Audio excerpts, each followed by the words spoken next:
Welcome to my YouTube channel.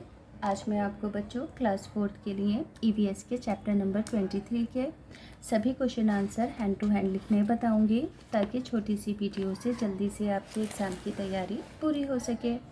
तो देखो, इस चैप्टर के क्वेश्चन आंसर बुक के पेज नंबर 189 से स्टार्ट हो रहे हैं। पहला क्वेश्चन दिया है कि क्या तुमने कभी किसी को करघे पर कुछ बुनते देखा है? तो आप आंसर लिखोगे कि हाँ, मैंने कई लोगों को करघे पर कपड़ा बुनते देखा है। यह मैंने टीवी पर आ रहे प्रोग्राम में कपड़ा बुनते देखा है, क्योंकि ये भी बताना है कि कहाँ पर। अगला क्वेश्चन है कि साड़ी के धागों को रंगा जाता है। क्या तुम किसी और चीज़ के बारे में जानते हो जिसको रंगा जाता है? तो बच्चों, इसके अलावा ऊन को, रुई को हम अपने घर को भी रंगते हैं। तो आप कैसे लिख सकते हो कि हाँ, ऊन को भी रंगा जाता है, घर दीवारों को भी सुंदर दिखाने के लिए रंगा जाता है। अगला क्वेश्चन है कि वानी और प्रसाद के गांव में जाओ तो लगता है कि जैसे कि पूरा गांव साड़ियाँ ही बुन रहा है।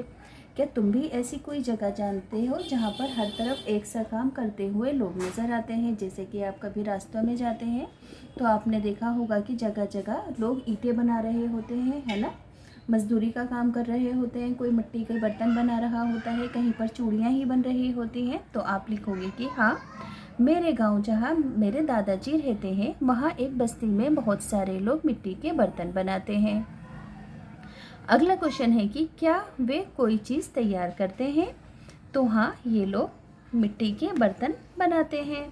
अगला क्वेश्चन है कि उसको तैयार करने का तरीका पता करो, यानी कि जो हमने मिट्टी के बर्तन बनते हुए देखे, उनको तैयार करने का तरीका भी लिखना है आपको। तो आप लिखोगे कि ये लोग मिट्टी को बारीक पीसकर उसे अच्छी तरह गूंथते हैं, फिर चाक पर रखकर बर्तन बनाते हैं।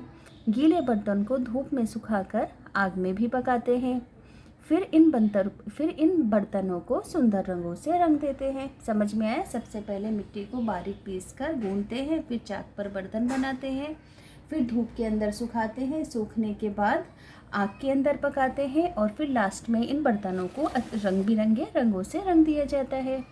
इसके अलावा क्वेश्चन है कि क्या उस चीज़ को बनाने में बच्चे भी मदद कर रहे थे?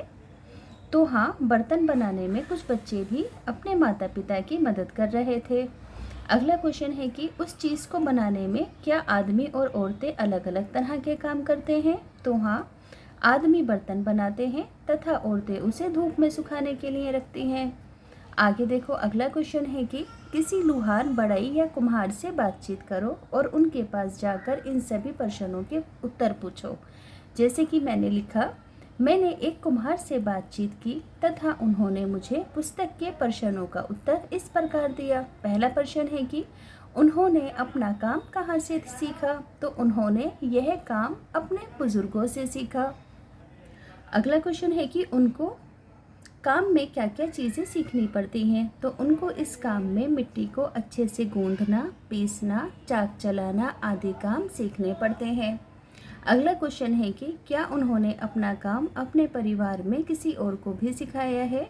तो हाँ, उन्होंने यह काम अपने बच्चों को भी सिखाया है। अब देखो, आगे क्वेश्चन है कि नीचे तालिका में कुछ कामों की सूची दी गई है। क्या तुम ऐसे लोगों को जानते हो जो ये काम करते हैं? आपको उनका नाम लिखना है और ये भी बताना है कि उन्होंने ये काम किससे सीखा। जैसे कि कपड़ों की बुनाई का काम वीना प्रसाद के अम्मा अप्पा करते हैं और उन्होंने ये काम अपने परिवार से सीखा। खाना पकाने का काम राजू, है ना, राजू की माँ बहन करती हैं, उन्होंने अपनी माँ से सीखा। साइकिल रिपेयर का काम राजू करता है, राजू के अंकल और भाई करते हैं, उन्होंने अपने अंकल से सीखा। हवाई जहाज़ उड़ाना सिराज अंकल पायलट हैं, उन्होंने ये कोर्स इंस्टीट्यूट से किया था। इसी तरीके से सिलाई कढ़ाई करना सामू की माँ बहनें करती हैं और उन्होंने ये काम अपने परिवार से सीखा। इसी तरीके से बच्चों, इस स्लैब को पूरा कर लेंगे आप। नीचे ये लास्ट तक है इस तरह से।